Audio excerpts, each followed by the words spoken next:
네, 정치가 있는 저녁 정가는 조혜진 국민의힘 의원 그리고 김영배 더불어민주당 의원과 함께 정치권 소식 짚어보겠습니다. 안녕하세요. 예, 반갑습니다. 안녕하세요. 어서 오세요. 자, 앞서 리포트에서도 이제 봤습니다만 나경원 전 의원, 김기현 의원과 이제 오찬 회동을 했습니다. 예. 기자들이 이제 물어보니까 뭐 많은 인식을 공유했다. 내년 총선 승리를 위해서는 어떤 사심도 내려놓아야 된다. 뭐 이런 얘기를 하긴 했는데요. 자, 일단은 해석은 뭐 사실상의 지지선은 아니냐. 뭐 이런 얘기도 나오고 있습니다만 뭐 직접적으로 지지한다 이렇게 얘기는 안 했고요. 어떻게 보셨습니까? 그렇게 볼 수 있을 것 같습니다. 불출마 선언할 때 이번 선거에서는 역할 안 하겠다. 네. 전당대회에서 빠져 있을 것처럼 이제 이야기를 한 상황이기 때문에 예. 얼마 되지 않은 이 시점에 바로 또 누구를 지지하고 직접적으로 발표하고 이렇게 하기는 좀 부담이 됐을 겁니다. 근데 오늘 식사도 했지만 그 이전에 나경원 전 의원 가족들이 이 여행을 가 있던 강릉에 가서 또 김기현 대표가 찾아갔을 때 만났고 네. 또 며칠 전에는 나경원 전 의원 불출마 이 서명에 참여했던 초선 의원들 한 10여 명이 또 찾아가니까 또 만나줬고 예. 그런 것들이 전체적으로 직접적으로 어떤 지지 선언은 안 하지만은 김기현 후보에 대해서 좀 우호적인 분위기를 연출하는 것은 사실이고 그리고 나경원 전 의원 캠프에 있었던 분들 중에 또 상당수가 김희정 전 의원이라든지 또 거기가 김희정 전 의원이 김기현 후보 공동선대위원장으로 가고 또 정양석 전 의원을 비롯해서 핵심 인물들이 또 김기현 후보 캠프 쪽으로 합류하고 있는 상황. 이 전체적으로 보면은 김기현 후보에 대해서 우호적 분위기가 형성되고 있는 건 맞고 또 그걸 본인이 이렇게 하면 그런 게 유권자들에게 우리 표를 가진 당원들에게 그렇게 보일 거라는 걸 알고 이제 만나준 거라고 또 봐야죠. 네. 예. 전당대회에서 역할은 없을 것이다라고 얘기한 게 사실 불과 며칠 전이었는데 예. 좀 시간이 걸리지 않을까라는 생각도 했습니다만 예상보다 좀 빨리 입장을 밝힌 게 아닌가 그런 의미라면 그런데 지금 상황을 보면은 나경원 전 의원이 일단 전당대회에서 빠지고 나서 예. 나 전 의원을 지지하던 분들은 다른 후보에게로 이미 좀 이전에 간 게 아닌가. 예.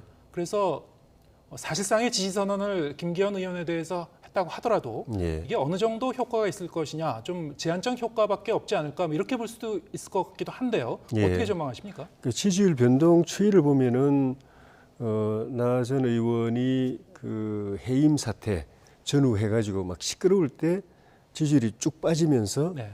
40% 나가던 지지율이 한 18%까지 내려오면서 그만큼 그대로 수평 이동하다시피 해서 김기현 후보가 쫙 올라가서 1위로까지 올라갔거든요. 네. 근데 그때까지 남아있던 또 이제 18% 정도 지지율은 본인이 불출마 선언하면서 이제 여론조사에서 빠지니까 네. 안철수 후보가 또 그만큼 쭉 올라갔단 그렇죠. 말입니다. 그렇게 보면은 나경원 전 의원을 지지했던 표들 중에 성향이 다른 표들이 각각 다른 후보들에게 이제 이전됐다고 볼 수 있는데 예. 이런 분위기 연출한다든지 또 김기현 후보 그 후원회장을 맡았던 심평 변호사의 그런 좀 약간 좀 충격요법 비슷한 예. 발언 네. 이런 것들을 통해서 중도층에 있는 네. 우리 당 내에서도 또 부동층에 있는 표들을 추가적으로 더 김기현 후보 쪽으로 이동시키기 위한 그런 취지는 있을 수는 있다고 봅니다. 실제로 그런 효과가 나타날는지 예. 그거는 제가 장담할 수는 없는데 네. 직접적으로 나경원 전 의원에게 있던 표들은 다 분산됐지만 전체적으로 아직 지지 후보를 정하지 못한 부동층에 대해서는 여전히 부동층에 대해서 어떤 효과가 있을 수가 있다. 공약이 계속 이어지고 있고 네. 뭐 결과는 좀 지켜봐야 될 것 같습니다. 물론 오늘 저런 모습을 보고 예. 나 전 의원을 지지하던 분들이 어떤 인식을 했는가는 좀 개인별로 좀 차이가 날 거라고 좀 그렇죠, 생각합니다만 예. 어떤 효과가 있는지 뭐 여론조사 결과가 이제 추후에 나오면 좀 더 확인해 볼 수 있겠죠. 상대편 당이긴 합니다만 여당의 전당대회가 상당히 좀 예측 불허로 하루하루 하여튼 다릅니다. 양상이. 어떻게 보고 계신지요?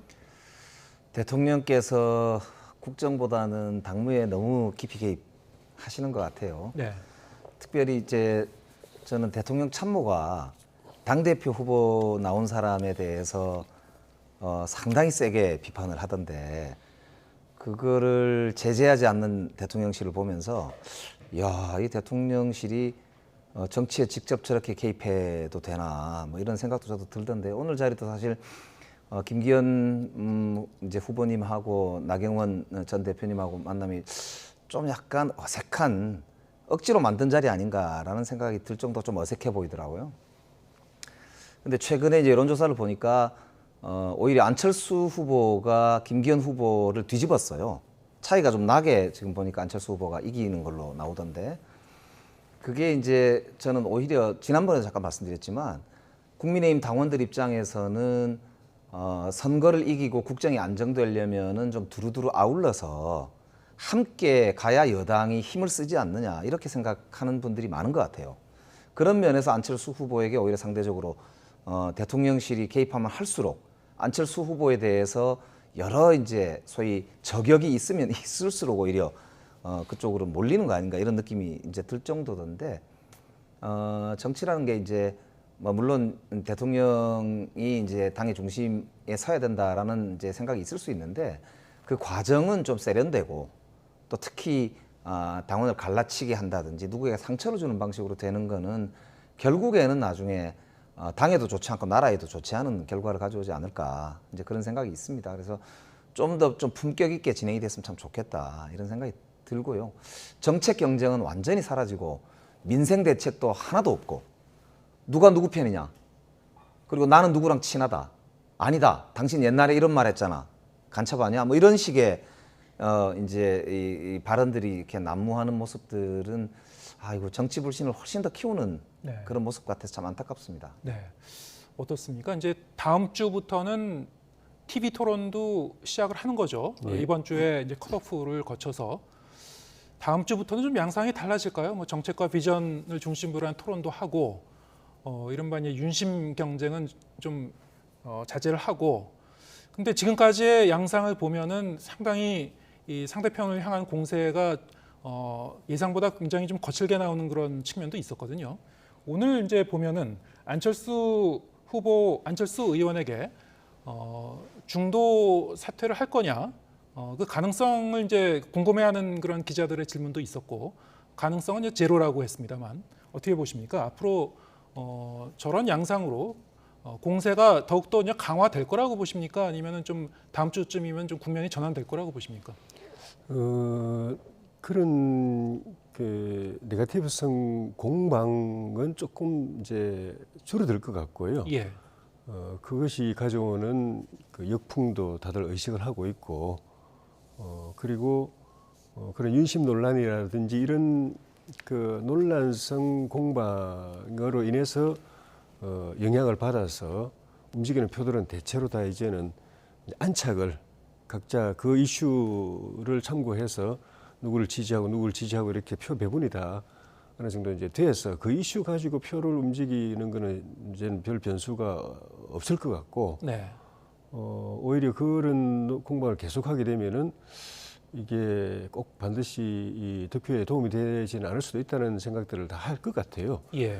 그리고 이제 그 상대 경쟁 후보가 눈앞에 있지 않은 상황에서 내가 뭐 언론에 나가서 이야기하든지 아니면은 회견을 한다든지 이렇게 일방적으로 발표할 때는 그렇게 네거티브성 공격을 할 수 있지만은 TV 토론은 또 다르지 않습니까? 예. 현장에서 얼굴 마주보고 상당히 긴 시간 동안 해야 되기 때문에 그런 이슈만 가지고 그 긴 시간을 토론하기는 어렵거든요. 그러니까 결국 TV 토론이 시작되면은 당의 노선, 또 이념, 지향성, 또 정책, 또 대통령과 정부를 어떻게 도울 것인가. 그 말로는 다 내가 대통령을 도울 적임이다라고 하는데 구체적으로 어떤 식으로 대통령과 소통하고 대화하고 또 협력하고 이견이 있으면 생각이 다르면 어떻게 조정하고 이런 걸 TV 토론에서 구체적으로 이야기를 해야 되거든요. 그러다 보면 훨씬 더 분위기가 좀 차분하게 가라앉고 앉아서 좀 더 정책적인 방향으로 가게 될 것 같고 그리고 이제부터는 이제 그 후보가 확정됐기 때문에 네. 확정된 상황에서 이제 그 컷오프가 그 돼서 본격 확정돼 가지고 그다음에 이제 그 4강 또 만약에 그 1차에서 과반수가 안 나오면은 결선 투표 이런 과정에서 빠지는 후보가 생기는데 그 빠지는 후보의 지지층이 또 어떻게 배분이 될 것인가 이런 구도의 변화가 오히려 더 콱콱 이 판도를 바꿔놓기 때문에 더 관심사항이 될 수도 있다고 봅니다. 예, 알겠습니다. 아까 이제 충동요법이라고 표현을 하셨습니다만 예. 심평 변호사 예. 김기현 의원 후원 회장직을 맡다가 이제 내려놨습니다만 정계 개편론 얘기를 오늘도 이제 했습니다. 예. 물론 이 당 쪽에서는 이제 개인 의견이다. 김기현 의원이 그렇게 얘기를 했죠. 예. 개인 의견이라고 얘기를 했습니다만 안철수 의원이 당 대표가 되면 대통령은 레임덕이 되고 국정 장악 능력이 현저히 약화될 수밖에 없을 것이다. 이런 얘기를 또 했어요. 예. 자, 이런 얘기를 하는 거에 대해서 이를테면은 다른 사람 같으면 대통령실이 나서서 요즘 막 적극적으로 의견 개진도 하고 그러지 않습니까? 예. 또 여기에 대해서 대통령실이 뭐 일축하거나 여기에 대해서 해명하는 그런 얘기도 없었던 것 같고 그래서 듣는 사람 입장에서는 저게 어떤 그 근거를 갖고 하는 거 아닌가? 본인도 이제 이 자기 개인 의견이라고는 얘기는 했습니다만 어느 정도 이제 소통을 하면서 이런 의견을 갖게 됐다는 그런 취지로 설명을 했기 때문에 어떻게 들으셨습니까? 심평 변호사의 발언이 그 과거에 우리 당의 분열의 트라우마가 네. 있는 다수의 당원들에게 그런 우려를 이제 심화시켜 가지고 표가 어느 한 방향으로 움직이게 하려는 목적이 있을 수가 있고 의도가 예. 있을 수가 있고 또 그런 의도가 없더라도 실제 그런 효과가 있을 수도 있는데 그거 이상으로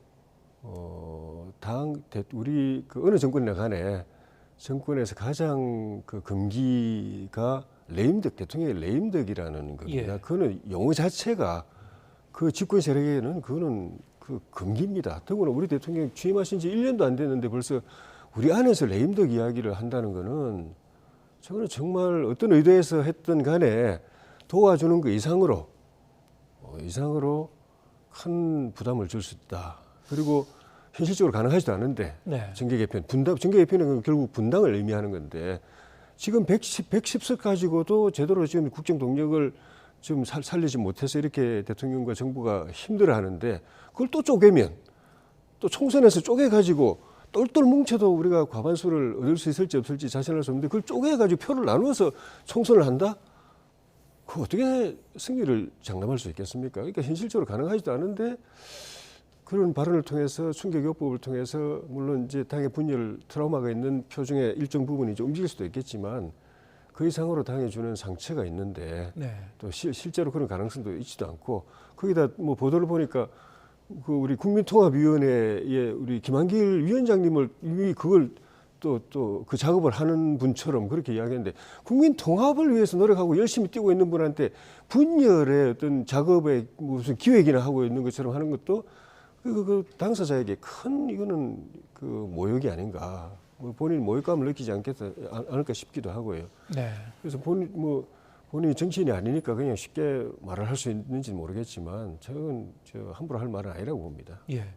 왜냐하면 이제 사람들이 더 관심을 가질 수밖에 없는 그 배경에는 예. 지금 그 전당대회가 레이스가 이제 막 본격화되기 시작했습니다만 예. 벌써부터 누가 대표가 되든 간에 예.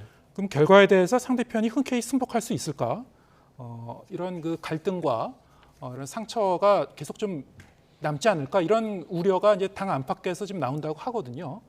그래서 지금 보시기에는 어떻습니까? 이게 이 국민의힘 내부에서 나오는 이런저런 이야기들 사실 과거에 열린우리당이라든가 다른 당에서도 이러한 그 비슷한 사례들이 실제로 일어난 적이 있었기 때문에 그러니까 이게 이제 당내에서 이제 경쟁이 세게 붙는 건 뭐 좋은 현상일 수도 있습니다. 예. 그러나 지금 금방 말씀하신 대로 1년도 안 된 대통령이 안철수 의원이 되면은 레임덕이 온다.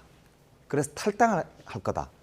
이렇게 대통령의 측근 중에 한 명이라고 하는 분, 특히나 측근이기 때문에 김기현 후보의 후원회장을 했을 거 아닙니까? 예. 그런 분이 그렇게 발언을 하는 거는 저거는 꼬맬 수 없는 그런 이제 상처를 내게 된다는 점을 저는 명심했으면 좋겠어요. 사실 우리 민주당도 지난번에 대통령 후보 경선 과정의 상처가 네. 사실 아직까지도 남아 있거든요. 그리고 그 전에 금방 말씀하신 대로 열린우리당 내에서도 사실 108번 뇌라고 하는 그런 상처를 안으면서 결국 열린우리당이 이제 가라앉게 되는 그런 빌미를 제공을 하거든요.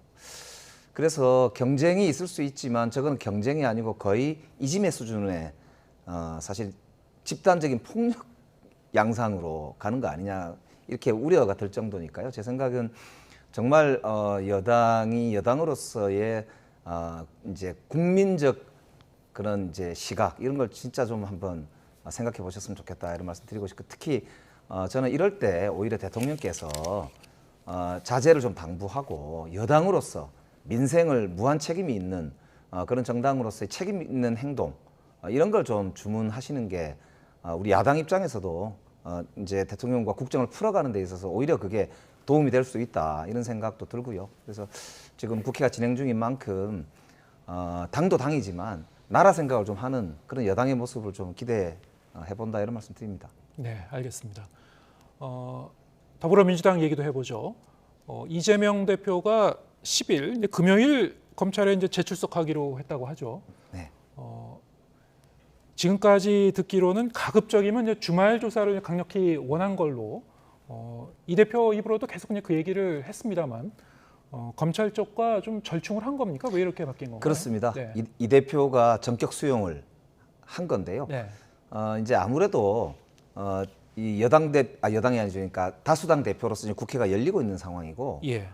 이런 상황에서 사실 주말에 가도 얼마든지 조사는 진행할 수 있거든요. 그렇기 때문에 좀 넉넉하게 시간을 가지고 주말에 하자 이렇게 좀 출석 의사를 계속 밝혔는데도 어떤 이유에서인지 굳이 이 주중에 오라고 하니까 그러면 뭐 내가 안 나가려고 하는 거 아닌데 그렇게 합시다 이렇게 이제 이 대표가 통 크게 그렇게 받아들인 거고요. 사실 검찰은 그동안 이재명 대표가 도망갈 것이다, 출석 안 할 것이다, 그다음 방탄할 거다 계속 사실 그런 더 씌우기 작업을 해왔지 않습니까? 그렇지 않다는 거를 다시 한번 거듭 확인할 수 있다 이런 말씀 드리고 제 생각은 진실대로 밝혀질 건데 검찰이 더 이상 이렇게 자꾸 색칠 더하고 이렇게 하지 말고 증거로 말하고 실력으로 증명했으면 좋겠고요.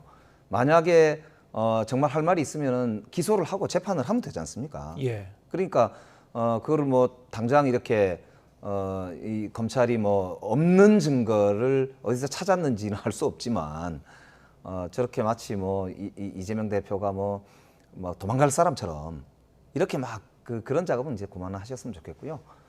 다른 것들도 오늘도 보니까 압수수색을 여러 군데 했던데 갑자기 이렇게 이 앞에 있는 자기들이 마치 뭐 풍선을 착 이렇게 띄워서 뭐가 있는 것처럼 했다가 이게 잘 안 될 것 같으니까 또 다른 데로 좀 시선을 돌리려고 하는 거 아니냐. 이런 아주 의도적인 그런 이제 모습이지 않을까 싶은데 정말 이렇게 좀 검찰공화국이라는 말 참 실감하는 것 같습니다. 네, 대장동 특혜 개발 의혹과는 별도로 최근 검찰이 수사에 속도를 내고 있는 것이 이제 김성태 전 쌍방울 회장과 관련된 대북 송금 의혹이죠. 상당히 좀 증언들이 좀 언론 보도에 나오는 것들을 보면은 구체적인 증언도 일부 나오는 것 같고 대북 송금을 했다는 그 증빙 자료도 제출을 했다고 하고 그러던 차에 지금 오늘 이제 그런 소식이 전해졌죠. 김 전 회장의 이제 도피 생활을 도왔었던 수행비서 오늘 이제 송환이 됐습니다. 또 태국 현지에서 송환 거부를 해왔던 이른바 이제 금고지기로 불렸던 사람 재경 총괄본부장 김모 씨도 이제 항소 포기하고 이번 주 중이면 귀국할 거라고 하는데 민주당 쪽에서도 상당히 좀 경계감을 갖고 주목해 보시고 계실 것 같아요. 지금 이제 수사가 진행이 되고 있다고 하니까요. 네. 저희들도 지켜보고 있는 중인데 제가 듣기로는 그렇게 큰 문제가 없다 이렇게 들었습니다. 특히 이제 이화영 전 의원이 친필 편지를 2장을 공개를 했습니다. 예. 그 내용을 보시면은 전혀 상관이 없다. 쌍방울이 대북 송금을 했다는 사실 자체를 몰랐다. 그리고 이재명 이화영과는 아무런 상관이 없는 일이다 이렇게 지금 친필로 주장을 하셨더라고요. 저는 뭐 모르겠습니다. 본인이 그렇게 주장한 것이 나중에 뒤집힐지는 모르겠습니다만 저는 이거는 결과가 나오기 전까지는 아무도 모른다고 생각하거든요. 네. 그리고 아까 이제 진술이 나왔다라고 하는 것도 사실은 전형적인 피의사실 유포 아닙니까? 도대체 어떤 근거로 무슨 증언이 왜 나왔는지는 알 수 없지만 저런 언론 플레이 검찰이 그동안 계속 해오던 더 씌우기거든요. 네. 그 지금 뭐 대장동이든 어디든 증거라고는 제대로 나온 게 없습니다. 마찬가지로 이것도 좀 차분하게 수사를 해서 결정적인 근거가 나오면 그때 가서 뭐 체포를 하든지 구속을 하든지 하면 되지 않습니까? 근데 뭐 요란하게 이렇게 언론 플레이를 하고 뭐 없는 게 있는 것처럼 자꾸 이렇게 하는 거 아닌가 그런 생각이 들고요.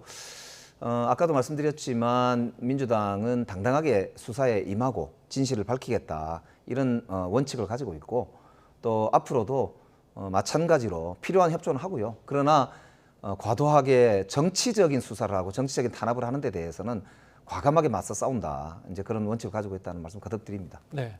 지금 보도되고 있는 내용은 검찰의 일방적인 주장이다. 피의사실 공표다. 좀 이렇게 말씀하셨는데 대북 송금 의혹과 관련해서 어쨌든 추가로 몇 가지 나온 그런 그 보도들이 계속 연일 좀 나오고 있었습니다. 지금까지의 어떤 추이를 좀 어떻게 보고 계신가요? 국민의힘에서는? 오늘이죠.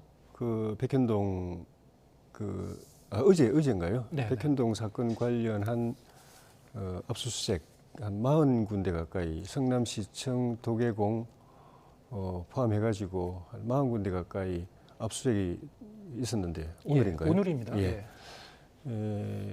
거기에 압수수색 영장에 정진상 씨하고 이재명 대표가 이제 피의자로 그렇게 되어 있다는 보도를 봤는데 네.